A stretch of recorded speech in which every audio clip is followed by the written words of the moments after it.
RIMC राष्ट्रीय Indian military college Dehradun.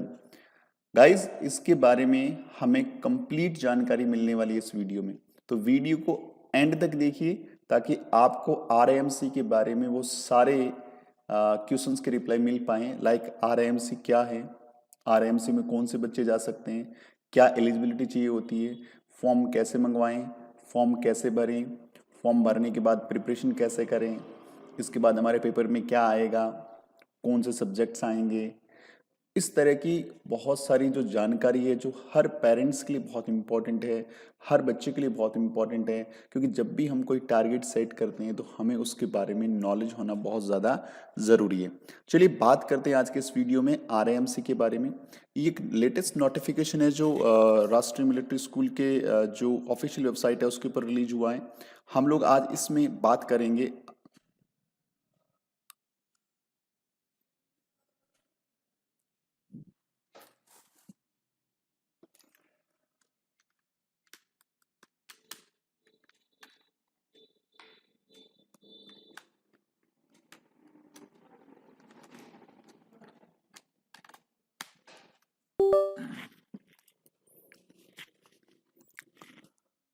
Students, ये एक नोटिफिकेशन है जो राष्ट्रीय मिलिट्री स्कूल की वेबसाइट के ऊपर अभी जो फॉर्म एप्लीकेशन के लिए मांगे हैं उसका नोटिफिकेशन है। यानी जनवरी 2023 यानी जैन 2023 के लिए जो एडमिशन होंगे उसके लिए जून 2022 में जो एग्ज़ाम होगा उसके रिगार्डिंग उन्होंने एप्लीकेशन फॉर्म मांगे हैं। तो इसी के अंदर से हम लोग सारी बातें करने वाले हैं कि किस ढंग से कौन सी चीज़ें होने वाली है। तो गाइज हम लोग स्टेप बाय स्टेप उन सारी बातों की बात करेंगे जो चीज़ें हमें रिक्वायर्ड है, जो जाननी बहुत ज़्यादा ज़रूरी है। देखिए, सबसे पहली बात कि RIMC entrance exam for the admission of boys and girls, बहुत इंपॉर्टेंट चीज़ कि पहले गर्ल्स को अलाउ नहीं करते थे, सिर्फ बॉयज़ अलाउ थे। अभी गर्ल्स भी अप्लाई कर सकती है। लास्ट एग्जाम में भी गर्ल्स ने अप्लाई किया था। तो बहुत और इम्पॉर्टेंट और बहुत बड़ी न्यूज़ है, क्योंकि बहुत सारे पेरेंट्स को अभी तक ये नहीं पता कि RIMC में भी लड़कियां अप्लाई कर सकती है फॉर्म को, RMS में भी लड़कियां अप्लाई कर सकती है फॉर्म को, और सैनिक स्कूल के अंदर भी हम लोग जो गर्ल चाइल्ड है वो अप्लाई कर सकते हैं। और नवोदय स्कूल में तो हमेशा से भी गर्ल एंड बॉय दोनों ही अप्लाई कर सकते थे। तो ये बहुत बड़ी न्यूज़ है गर्ल चाइल्ड के लिए कि अब वो भी RIMC में जाने का अपना सपना पूरा कर सकती है। किन बच्चों के लिए? ये 8th क्लास में एडमिशन होगा। कब होगा? जनवरी 2023 यानी जैन 2023। उसके लिए हम एग्ज़ाम कंडक्ट करवाने वाले हैं। कब एग्ज़ाम कंडक्ट करेंगे ये लोग? ये 4 जून 2022 सैटरडे वाले दिन एग्ज़ाम होगा। अब हमने सबसे पहले ये जान लिया कि कौन अप्लाई कर सकता है। गर्ल्स एंड बॉयज़ अप्लाई कर सकते हैं। जैसे ही आप वहाँ पे जाएंगे तो आपका एडमिशन कौन सी क्लास में होगा? 8th क्लास में होगा, और जैन 2023 से आपका वो सेशन स्टार्ट होगा वहाँ पे। दूसरी बात कि पेपर इसके लिए जो टेस्ट होगा वो कब होगा? 4 जून को होगा, 2022 को सैटरडे को पेपर होगा। अब अगली बात आती है इस पेपर में आता क्या है। बेसिकली ये 4 मेन चीज़ें याद रखनी है आपको, ABCD। यानी इंग्लिश रिटन पेपर होगा, मैथमेटिक्स रिटन पेपर होगा, जनरल नॉलेज रिटन पेपर होगा, एंड वाइवा, है ना। अब इसके अंदर इसे इंटरव्यू बोल सकते हैं हम लोग। क्या होता है देखो, अब जो इंटरव्यू है वो तो बात की बात है, ये पेपर से रिलेट करता हुआ है, क्योंकि जो बच्चे ABC यानी इन तीनों में जो रिटन एग्जाम है उसको क्वालिफाई करेंगे, उन्हीं बच्चों को इंटरव्यू के लिए बुलाया जाएगा। Only for the candidate who qualify the written examination, वो ही एलिजिबल होंगे इसके लिए, इंटरव्यू के लिए। तो बच्चा पहला जो इंग्लिश है वो 125 नंबर का 125 मार्क्स का आएगा। रिटन पेपर होगा, रिटन का मतलब पेन पेपर लेकर के आपको, जैसे आपके स्कूल एग्जाम आप लिखते हैं, ऐसे राइट डाउन करते हैं, एप्लीकेशन राइट डाउन करते हैं, एक्टिव से पैसिव बनाते हैं, वो सारा का सारा काम इसमें करना है। यानी MCQ पेपर नहीं है ये। अगला पेपर है वो मैथमेटिक्स का है, वो 200 मार्क्स का है, और ये भी रिटन पेपर होगा। जैसे आपके स्कूल एग्जाम में नंबर क्वेश्चन आते हैं 1 नंबर के, 2 नंबर के, 3 के, 4 के, ऐसे किसी भी पैटर्न को फॉलो करते हुए आपके सामने पेपर रख सकते हैं। कोई उनका फिक्स क्राइटेरिया नहीं है कि ऐसा पेपर ही आएगा, बट सिलेबस का जो लेवल है या जो डिफिकल्टी का जो लेवल है वो अप टू 8th क्लास का मॉडरेट लेवल, मतलब काफ़ी अच्छा पेपर आता है। आप मान के चलिए जो नॉर्मल प्रिपरेशन से आप इस पेपर के आसपास ही नहीं रह पाएंगे। आपको एक अच्छी प्रिपरेशन चाहिए, एक लंबा एक्सपीरियंस और एक अच्छी सी गाइडेंस की ज़रूरत है, तब जाके आप इस पेपर में बैठने लायक रहने वाले हैं बच्चों। जनरल नॉलेज का एमसीक्यू मतलब एमसीक्यू होगा। आप इसमें जो ऑप्शन है उनको चूज करके आंसर लिख सकते हैं, यानी इसमें एबेसेड है, यानी ऑप्शनल रहेगा ये। आप मतलब इसमें ऑप्शंस रहेंगे, आपको इसमें ओनली टिक करना है और कुछ भी इसमें नहीं करना। अब आप यदि इन एग्जाम को, यानी ये जो आपका 400 का पेपर है, उस 400 नंबर के पेपर को यदि आप यहाँ से पास करते हैं, क्वालिफाई ऑफ होते हैं, तो आपको इंटरव्यू के लिए बुलाया जाएगा और इंटरव्यू आपका होगा वो 50 नंबर का होगा। तो इस ढंग से 400 प्लस 50 450 यानी 450 का टोटल फाइट है आपका। ये फाइट यदि कोई बच्चा कर लेता है तो उसको सुनहरा मौका मिलता है RIMC में जाने का। RIMC इंडिया का एकमात्र ऐसा स्कूल या यूं बोल दूं कॉलेज है जहां पे ऑल ओवर इंडिया से बहुत लिमिटेड बच्चों को लिया जाता है। 25 से 27 8 या इतने बच्चों को, 25 26 बच्चों को एक बार सिलेक्ट किया जाता है। इट मीन्स जो जून जो एग्जाम हो रहा है, जून के अंदर जो एग्जाम हो रहा है, यहाँ से 25 से 26 बच्चे सिलेक्ट होने वाले हैं। या तो गर्ल्स चाइल्ड की वजह थोड़ा नंबर आगे पीछे हो सकता है, इसके बारे में कंफर्म नहीं हूँ, बट मान के चलिए एक स्टेट को आपको मिनिमम 0 और मैक्स टू मैक्स 2 सीटें। कुछ ऐसे स्टेट्स भी हैं जिनका पॉपुलेशन बहुत कम है या जिनका एरिया बहुत कम है, तो वहाँ पे सीट ही नहीं है, वहाँ का बच्चा RIMC में सिलेक्ट ही नहीं होता। दूसरा, कुछ ऐसे स्टेट्स हैं लाइक यूपी, बहुत बड़ा स्टेट है, तो वहाँ पे 2 सीटें रिजर्व करी गई है। तो इस ढंग से RIMC अपने आप में बहुत बड़ा और प्रेस्टिजियस एग्जाम है स्कूल लेवल पे। तो इस एग्जाम को मैं नहीं बोलूँगा तैयारी करनी चाहिए, मैं बोलूँगा इस एग्जाम को आपको जीना चाहिए। जीने का मीन्स आपको ओरिजिनलिटी पता लगती है कि आपकी प्रिपरेशन किस दिशा में जा रही है, आपके जीवन के कितने अच्छे एम हैं, उसका पूरा कर पाएंगे नहीं कर पाएंगे। एक छोटा सा हिंट ये एग्जाम आपको दे सकता है। इस एग्जाम को देके देखिए, आपको चाहे आपको 10th के बाद साइंस लेना है, कॉमर्स लेना है, डिफेंस में जाना है या नहीं जाना, इस एग्जाम का प्रिपरेशन करना चाहिए। और मैं बोलूँगा इस एग्जाम का प्रिपरेशन आपको 4th 5th क्लास से स्टार्ट कर देना चाहिए, तभी जाकर के आप 7th में इस एग्जाम को देने लायक बनते हैं। एक लंबी प्रिपरेशन, एक लंबा गाइडेंस हमें रिक्वायर्ड होता है। चलिए गाइस, अगले क्राइटेरिया की बात करते हैं कि क्या एजुकेशन क्वालिफिकेशन चाहिए होती है। तो एलिजिबिलिटी क्राइटेरिया की बात कर रहा हूं मैं सेकंड में। The candidate should either be study in a class 7th, यानी आप 7वीं पढ़ रहे हैं और passed class 7th for any recognised school at the time of admission in RIMC, यानी जब आप 1 जनवरी 2023 को एडमिशन कराने जाएंगे उस दिन या तो आपने 7वीं पास कर रखी हो या आप 7वीं क्लास में 7th क्लास में किसी भी स्कूल के स्टूडेंट हो। कोई जरूरी नहीं है, यहाँ पे कोई मेंशन नहीं किया गवर्नमेंट स्कूल है, प्राइवेट स्कूल है, CBSE बोर्ड है या आपका कोई भी स्टेट बोर्ड है, तो कुछ भी डिस्क्राइब नहीं किया। इट मीन्स वो यदि ऑथराइज्ड स्कूल है किसी भी गवर्नमेंट से, चाहे वो स्टेट गवर्नमेंट हो, चाहे वो सेंट्रल गवर्नमेंट हो, चाहे वो प्राइवेट स्कूल हो, चाहे वो गवर्नमेंट स्कूल हो, कोई फर्क इसमें नहीं पड़ता। चलिए, ये हो गई एजुकेशन क्वालिफिकेशन की बात। कुछ बच्चों के फोन या मैसेज आते हैं, कुछ पेरेंट्स पूछते हैं सर हमने लास्ट ईयर 7th पास कर लिया था, रनिंग 8th में। भाई आप अप्लाई कर सकते हो, आप 9th में हो अप्लाई कर सकते हो, बट T&C कंडीशन एक और है, एज। यदि आप इस एज को फुलफिल कर रहे हैं तो कोई टेंशन नहीं है, आप अप्लाई कर सकते हो। एज में क्या चाहिए, बॉयज एंड गर्ल्स दोनों कर सकते हैं।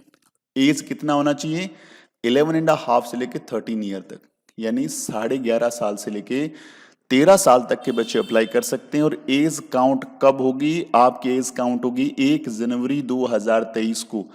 उस दिन आप कितने साल के होते हैं, यदि आप इस एज क्राइटेरिया के अंदर हैं तो yes you are eligible to apply.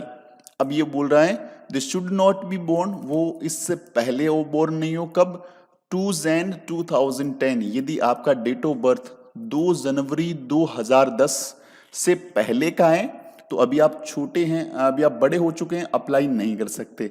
अब आपका टाइम जा चुका है, अब आप कभी भी अप्लाई नहीं कर सकते। दूसरा, वो बच्चे नोट लेटर देन 1 जुलाई 2011, यानी जो बच्चे 1 जुलाई 2011 से बाद के बर्थ हैं, वो बच्चे भी एलिजिबल नहीं है। यानी उनके पास ये सुनहरा अवसर आने वाला है, मौका है उनके पास, थोड़ा वेट करिए। अब आपकी जितनी एज कम रही उतना वेट करिए, आप यहाँ पे पेपर दे पाएंगे। बट जिनका एक डेट ऑफ बर्थ 2 जनवरी 2010 से बड़ा है, मतलब पहले का है ना, वो अब कभी भी पेपर नहीं दे पाएंगे, क्योंकि इसमें एज क्राइटेरिया बहुत इंपॉर्टेंट है। तो हमने बात कर ली एलिजिबिलिटी क्राइटेरिया की। दो बातें समझनी है, पहले तो आपको एज देखना है, एजुकेशन क्वालिफिकेशन बाद की बात है, क्योंकि एजुकेशन क्वालिफिकेशन में सिर्फ आपसे ये डिमांड कर रहा है आप 7th रनिंग होने चाहिए या 7th पास होने चाहिए। 7th पास के बाद कितना ही टाइम हो, कोई टेंशन वाली बात इसमें नहीं है। चलिए अगली बात कर रहे हैं हम लोग शेड्यूल एग्जामिनेशन में क्या आता है, कैसे रहता है, इसकी बात करते हैं। कब एग्जाम होता है? रिटन एग्जाम होता है 4 जून को होगा, सैटरडे को होगा। पहले मैथमेटिक्स का एग्जाम देना होगा 9:30 बजे से 11 बजे तक, यानी 9:30 टू 11 ओ क्लॉक। कैंडिडेट में answer in Hindi and English. कई बच्चों को बड़ा कन्फ्यूजन रहता है कि सर इतना बड़ा एग्जाम है, हमें तो इंग्लिश आती नहीं है, we are not able to much able to write in English. तो भाई पहली बात तो कि जिनका इंग्लिश बहुत ही वीक है तो वो तो एग्जाम दे भी नहीं पाएंगे। वैसे भी एग्जाम एलिजिबल हो जाओगे, दे सकते हो जाकर के, बट इंग्लिश पास नहीं कर पाओगे ना, क्योंकि इंग्लिश बहुत इंपॉर्टेंट सब्जेक्ट है जो आपका 125 मार्क्स का है। यदि आप इसी को, यदि इंग्लिश कमजोर है तो उसको अच्छा बनाइए, नंबर 1 चीज। नंबर 2 चीज, यदि आप राइट डाउन करना चाहते हो अपने आंसर्स को हिंदी में भी, तो यस, आप मैथमेटिक्स और जीके को हिंदी में राइट डाउन कर सकते हो, बट इंग्लिश तो इंग्लिश में लिखना पड़ेगा। तो अगेन, जिन बच्चों का इंग्लिश वीक है, तो सबसे पहले बोलूंगा एक ऐसा टीचर ऑफलाइन ऑनलाइन सर्च करो जो आपकी इंग्लिश को अच्छा कर सके। ये आपके एकेडमिक्स के लिए बहुत अच्छा है, और इस प्रेस्टिजियस एग्जाम या इतने बड़े एग्जाम को क्वालिफाई करना है तो आपका इंग्लिश तो बहुत स्ट्रांग चाहिए ही चाहिए, हमें याद रखना इस चीज़ को। अगला आपका जनरल नॉलेज का एग्जाम होगा, जस्ट इसके 1 घंटे बाद होगा। 12 बजे से 1 घंटे का टाइम मिलेगा। 75 MCQ क्वेश्चन बनाने बहुत आसानी से बना सकते हो। फिर आपको 1.5 घंटे का रेस्ट मिल रहा है। 2:30 बजे से 4:30 बजे 2 घंटे का टाइम मिलेगा। इंग्लिश के क्वेश्चन बनाने हैं, यानी 2:30 से लेके 4:30 तक का टाइम रहेगा। तो ये एग्जाम, रिटन एग्जाम कब होगा, क्या क्या टाइमिंग्स रहेगा, पेपर कैसे लिख सकता हूं मैं, हिंदी और इंग्लिश में लिख सकता हूं। बस इंग्लिश लैंग्वेज को मत समझ जाना कि मैं भर पाऊंगा, इंग्लिश को इंग्लिश में लिखना पड़ेगा, उसको हिंदी मत मान लेना तुम लोग। सो अगला स्टेप नंबर जो 5 है उसको समझते हैं। विवा वॉक, ये जो इंटरव्यू इसको बोल सकते हैं हम लोग, ये 50 मार्क्स का होगा। पहली बात तो वो बच्चे जो क्वालिफाई होंगे रिटन एग्जाम में वही दे पाएंगे। वो किसी भी हेडक्वार्टर में आपको बुलाया जा सकता है, और इसमें आपका चेक किया जाएगा इंटेलिजेंस, पर्सनालिटी और कम्युनिकेशन स्किल। याद रखिए, इंटरव्यू या किसी भी जहाँ पे आपका जो आपसे कम्युनिकेशन किया जाता है, तो वहाँ पे आपका इंटेलिजेंस कैसा है, तो उसके लिए कोई फिक्स ना तो कोई सिलेबस है, ना आपको पर्सनालिटी चेक करने के कोई पैरामीटर है। इवन दो किसी भी एग्जाम में ऐसा होता ही नहीं है कि आपको यही क्वेश्चन पूछे जाएंगे। तो ज़रूरी है कि जो पेरेंट्स अपने बच्चे को इस एग्ज़ाम की तैयारी करवा रहे हैं, उन पेरेंट्स से मैं निवेदन करूंगा कि अपने बच्चे के साथ कम्युनिकेशन ज़्यादा से ज़्यादा बनाइए। उसको अपने सराउंडिंग क्या चल रहा है उसका नॉलेज दीजिए। अपने उस बच्चे को न्यूज़ से भी लगातार अपडेट कराते रहिए। और हमारे जो भी ऐसी चीज़ें जो हमें पता होनी चाहिए, जैसे हमारे जो पॉलिटिकल सिस्टम है उसका थोड़ा नॉलेज बहुत ज़्यादा ज़रूरी है। और इम्पॉर्टेंट चीज़ें अल्टीमेटली बच्चे के साथ कम्युनिकेट करते रहिए, या फिर कोई ऐसी एकेडमी देखिए जो आपके बच्चे के एजुकेशन के साथ साथ उस बच्चे की पर्सनालिटी पे, उस बच्चे के इंटेलिजेंस पे, और उस बच्चे के जो कम्युनिकेशन स्किल है, जो उसका लैंग्वेज का नॉलेज है, उसको भी तैयार कर पाएँ, क्योंकि ये ज़रूरी है इस एग्ज़ाम के लिए और आरएमएस के लिए बच्चा, ये चीज़ें ज़रूरी है, बात याद रखें। अब ये क्लोज है, मतलब जो बच्चे ऐसे ऐसे पेरेंट्स हैं जो गवर्नमेंट जॉब में हैं, तो वो चाहें कि जैसे मान लीजिए मैं राजस्थान से बिलोंग करता हूँ और उनकी पोस्टिंग, कोई राजस्थान का पेरेंट्स है, उनकी गवर्नमेंट पोस्टिंग आ गई, गुजरात आ गई, तो वो अपने बच्चे को एग्जाम गुजरात की किसी भी स्कूल के अंदर, वैसे आप गुजरात के वाने मतलब जो गांधीनगर उसका कैपिटल है वहां पे अप्लाई कर सकते हो, गुजरात में आपका एग्जाम हो जाएगा, बट आपका एप्लीकेशन राजस्थान से ही माना जाएगा, ये बात का याद रखिएगा। चलिए अगले स्टेप की ओर बढ़ते हैं। अगला स्टेप है रिजल्ट। रिजल्ट कैसे आएगा? रिजल्ट एग्जाम देने के बाद आपको ऑटो मोड पे रिजल्ट मिल जाएगा। रिजल्ट की टेंशन नहीं लेनी, बस रिजल्ट को आपको चेक करते रहना है। इसके लिए RAMC आप रिस्पॉन्सिबल नहीं है, आपको इस साइट पे लगातार विजिट करते रहना है। एग्जाम कभी भी आ सकता है, रिजल्ट कभी भी आ सकता है, या कोई अपडेट इसी पे आ सकता है। और बच्चों याद रखिएगा कि ईमेल आईडी बहुत ध्यान से दीजिएगा, क्योंकि ईमेल आईडी पे ही आपके ज़्यादा कम्युनिकेशन हो सकते हैं या मैसेज के थ्रू हो सकते हैं, तो फ़ोन नंबर और ईमेल आईडी बहुत ध्यान से आप दीजिएगा। अब अगली बात आती है, सारी बातें समझ में आ गई, सर फॉर्म कैसे मंगवाएं? फॉर्म इसका ऑनलाइन नहीं होता। यस, मैं दोबारा रिपीट कर रहा हूँ, इसका ऑनलाइन फॉर्म नहीं है, इसका फॉर्म है ऑफलाइन। तो सर ऑफलाइन कैसे भरें? उसके लिए दो तरीके हैं। आप लोग राष्ट्रीय मिलिट्री स्कूल देहरादून है ना, उसको ऑनलाइन पेमेंट करो या बाय डिमांड ड्राफ्ट सेंड करो उनको। डिमांड ड्राफ्ट क्या होता है? DD होता है, ये बताऊंगा, पहले ऑनलाइन। आप लोग इसकी जो वेबसाइट है, जिसकी जो वेबसाइट ये देखिए RAMC की, इसकी साइट पे जब आप जाते हैं और आप इसको नीचे स्क्रॉल डाउन करते हैं ना, तो आपको देखिए ये मिल रहा है, देखो online payment for the RAMC prospectus. जैसे इस पे क्लिक करते हैं तो एक विंडो खुल के यहाँ पे आता है और इसमें कुछ TNC होती है और इसके नीचे आई रीड, आपको ये दिख नहीं रहा होगा, वैसे आधा स्क्रीन कट रहा होगा, कोई इशू नहीं है। यहाँ पे आपको इधर टिक करना है, इसके आगे आपको प्रोसीड करना है। प्रोसीड करते ही आपसे कुछ इंफॉर्मेशन मांगेगा, लाइक आपका कैटेगरी कौन सा है, और ये आप फिल करते वैसे प्रोसेस को फॉलो करेंगे। और फिर आप यदि जनरल से बिलोंग करते हैं तो आपको 600 रुपीज, और यदि आप SC ST से बिलोंग करते हैं तो आपको 555 रुपीज ऑनलाइन पेमेंट करना है। और उसमें आपका वो सारी कुछ चीजें, आपका एड्रेस वेड्रेस मांग लेगा और एड्रेस पे भेज देगा प्रोस्पेक्टस कम application form.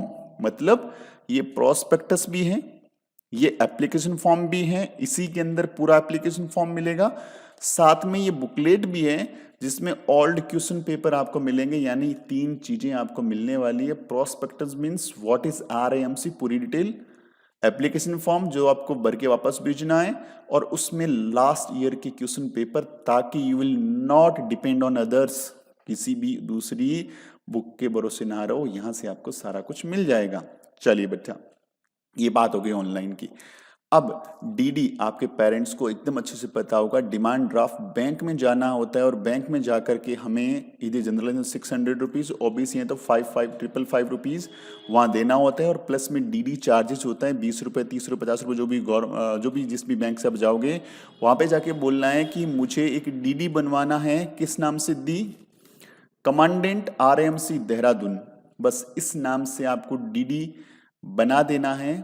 Dehradun Devari branch जिसके अलग बनाना है, स्टेट बैंक ऑफ इंडिया का बनाना है, तहसील भवन देहरादून करना है, और ये आपका बैंक कोड डाल देना उत्तराखंड। मतलब ये पूरी डिटेल उस DD वाले एप्लीकेशन फॉर्म में डाल देनी है। फिर बैंक वाले आपको एक DD बना के दे देंगे, जस्ट लाइक ए चेक, जैसे बोल सकते हैं ऐसा DD होगा, वो प्रिंट आउट आपको दे देंगे। और आप इस DD को क्या करेंगे? The address should be typed and written clear in the capital letter with the pin code, contact with the RAMC.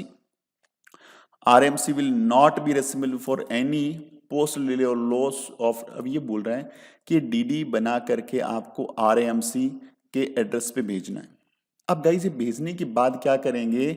आपको RAMC आपके एड्रेस पे, क्योंकि जो आप भेजो ना प्रोस्पेक्टस, मतलब जो एनवेलप भेजो उस पे अपना एड्रेस वेड्रेस सब कुछ लिख के भेजना, तो वो आपको आपके एड्रेस के ऊपर फॉर्म भेज देंगे। तो ये दो तरीके हैं एप्लीकेशन फॉर्म को मंगवाने के।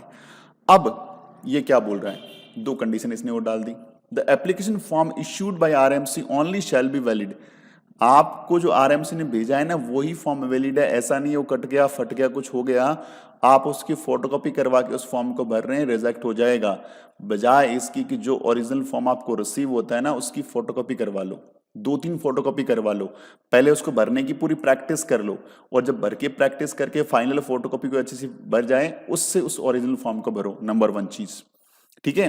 Number 2 is no refund of the application fee will be done under any condition. यदि आपने जो भी एप्लीकेशन फीस यानी 600 रुपीज जनरल वाले बच्चे ने और 555 रुपीज SC/ST ने भर दिया ना, अब आप फॉर्म भरो चाहे नहीं भरो आपको फीस रिफंड नहीं होगी। ये 2 बातें विशेष ध्यान रखें।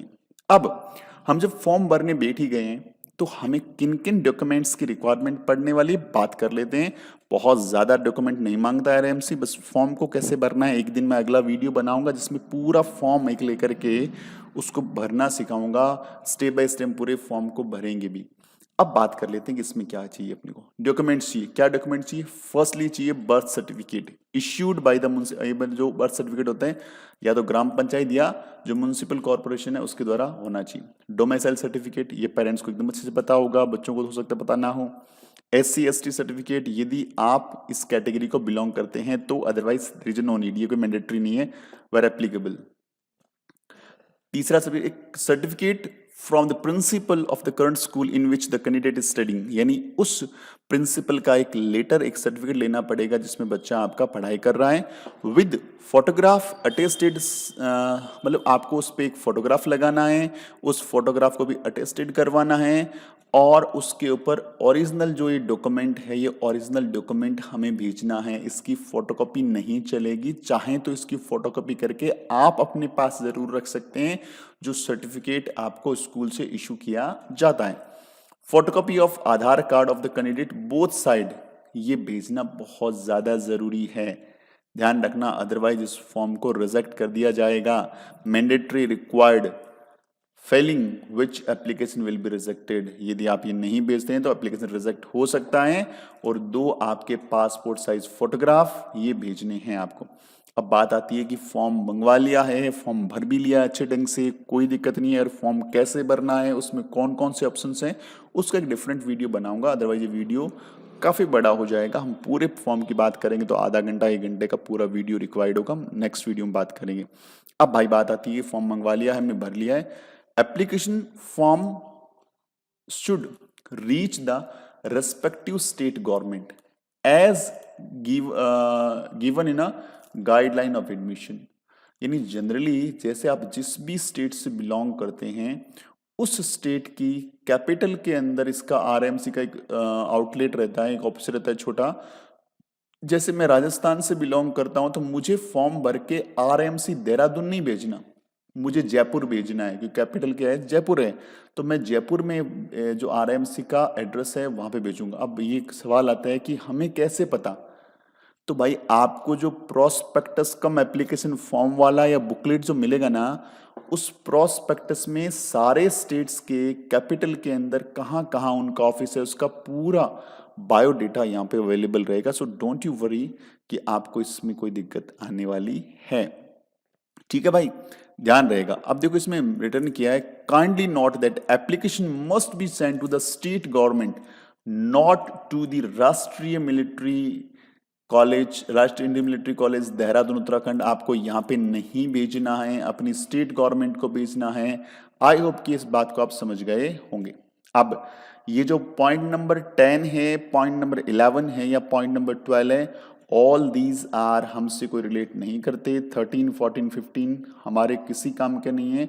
मैं डायरेक्ट 17 पॉइंट में आऊँगा जो हमारे लिए इम्पॉर्टेंट है, और यही हमारे आज का लास्ट पॉइंट रहेगा, और मोस्टली हम चीज़ें आई थिंक इसमें कवर कर चुके हैं वो, और बाकी आपके जो भी डाउट्स होंगे मैं नेक्स्ट वीडियोज़ में लेता रहूँगा। चलिए बात करते हैं, इंपॉर्टेंट डेट्स की बात करते हैं।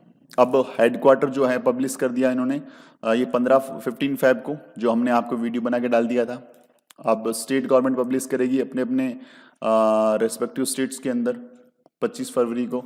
लास्ट डेट जो है वो स्टेट गवर्नमेंट में last date for acceptance of application form, यानी कब तक ले सकती है, कोई भी स्टेट गवर्नमेंट 25 अप्रैल तक ले सकती है। उसके बाद जितने भी एप्लीकेशन फॉर्म भेजे जाएंगे उनको गवर्नमेंट रिजेक्ट कर देगी। तो आप लोग इसको अप्रैल नहीं, मैं तो बोलूँगा इसको आप 5 अप्रैल लीजिए, क्योंकि हम लोग इवन देन मैं भी ऐसा ही हूँ।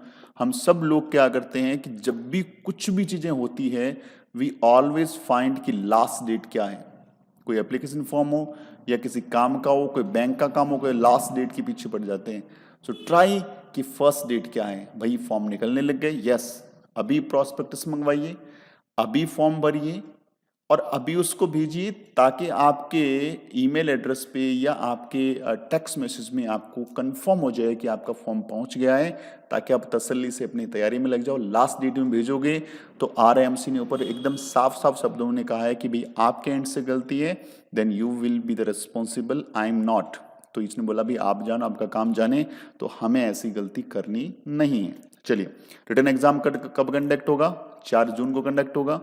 और जो इंटरव्यू का डेट है सर, वो डेट अभी बाद में डिक्लेयर कर देंगे, पहले पास तो कर लो एग्जाम। तो इसने डेट दी नहीं हमें। तो ये सारी चीजें हमें पता लग गई। आज के इस वीडियो में हमने आरएमसी के बारे में कंप्लीट डिटेल ली। अब यदि आरएमसी की आपको और कोई डिटेल चाहिए तो आप मुझे व्हाट्सएप कर सकते हैं हमारे गिवन नंबर पे, और हम कोशिश करेंगे आपको रिप्लाई करने का। साथ में आरआईएमसी का हम लोग न्यू बैच स्टार्ट कर रहे हैं, आप उस बैच में जुड़ सकते हैं। हमारे batches online as well as offline available रहेंगे, और दोनों को ही हम लोग बहुत बेहतरीन ढंग से इस बार तैयार करवाने वाले हैं। और ये हमारा फर्स्ट बैच रहेगा आरएमसी का। हमारी बहुत एक अच्छी और यूनिक टीम है जो लगातार इस कंटेंट पे काम कर रही थी। अब तक हमने आरएमसी के बच्चों को पढ़ाया नहीं है, बट हमने इतना बैकग्राउंड सेट कर लिया, इतना अच्छे से हमारी टीम को तैयार कर दिया है कि वो आपको हर एक चीज़ का बेहतरीन ढंग से नॉलेज, हम कैसा पढ़ाते हैं, हमारा जीके कैसा है, हमारा इंग्लिश कैसा है, हमारा मैथमेटिक्स कैसा है, हमारा साइंस कैसा है, इसी यूट्यूब प्लेटफॉर्म पे हम बहुत सारे वीडियोस लगातार अपडेट कर रहे होते हैं। क्योंकि हमारे इंस्टीट्यूट में कोई डेमो क्लास हम लोग नहीं देते, आपको डायरेक्ट यूट्यूब के थ्रू ही डेमो क्लास, क्योंकि हम कोई भी डेमो नाम की क्लास अलग से नहीं रखते, हमारे रनिंग बेस ही होती हैं, वहीं पर आपको आना होता है। तो गाइज आरएमसी के लिए जुड़ना हो तो we have a right place for you. बाकी आपके पास आरएमसी के लिए बहुत सारे अदर प्लेटफॉर्म अवेलेबल हैं जो बहुत अच्छा काम कर रहे हैं। मैं यूट्यूब पे बहुत सारे लोगों के वीडियोस देखता हूँ, बहुत बढ़िया काम कर रहे हैं और बड़ी इंस्पिरेशन मिलती है हमको कि हमारे बहुत जो साथी हैं जो बहुत अच्छा पढ़ा भी रहे हैं, बहुत सारे नंबर ऑफ इंस्टीट्यूट्स हैं, बहुत सारे नंबर ऑफ टीचर्स हैं, ताकि इस बहाने बच्चों में अवेयरनेस जा रही है। सबसे इम्पॉर्टेंट चीज़ है कि बच्चे सिर्फ एनसीईआरटी बुक या अपनी स्टेट गवर्नमेंट की बुक को नहीं पढ़ रहे हैं, उसके साथ साथ वो अपने नॉलेज को एक्सप्लोर कर रहे हैं। और नॉलेज एक्सप्लोर करेंगे तो अपनी लाइफ में सक्सेस होने के चांसेस थोड़े ज़्यादा हो जाते हैं।